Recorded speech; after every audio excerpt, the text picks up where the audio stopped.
Muito se tem falado sobre o uso de espécies diferentes nas áreas de pastejo. O objetivo ou o foco que isso tem sido dado é para que então eu use curvas de crescimento dessas forrageiras que podem sim serem diferentes.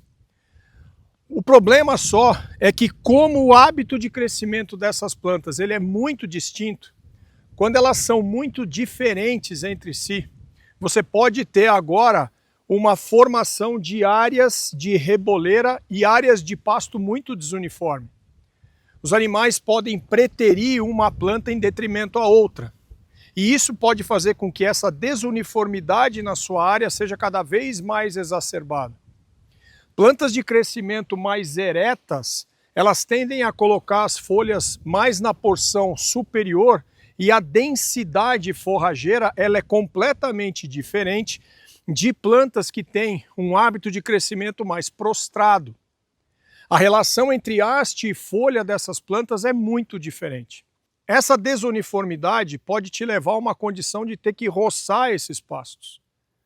Normalmente se pensa de que o consumo dessa forragem ela vai ser muito mais relacionada àquilo que você quer que permaneça na sua área, mas não necessariamente é isso que acontece. Os animais passam a consumir aquela forrageira que muitas das vezes é a planta que vai sumir da área e vai se prevalecer aquela que eles não pastejaram no momento de maior crescimento. Então existem muitos estudos hoje em dia que começaram a tentar entender o comportamento de plantas forrageiras distintas na mesma área. Porém, esses estudos ainda estão relacionados mais como que a parte biológica dessas forrageiras está se comportando.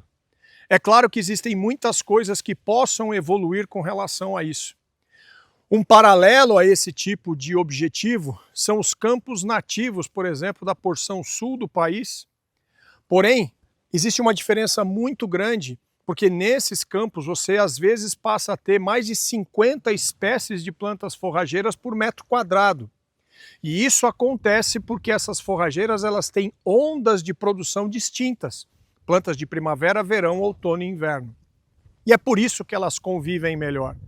Sem contar que o hábito de crescimento e normalmente a massa forrageira é menor do que plantas de clima tropical.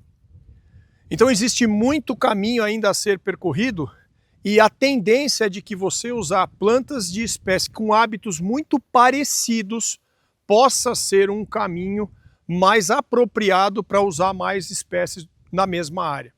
Mas é muito importante que essa relação seja entendida.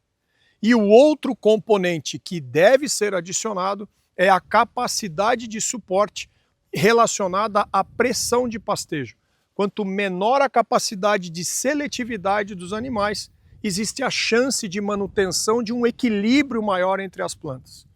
Mas isso precisa ser cada vez mais estudado, aplicado e entendido.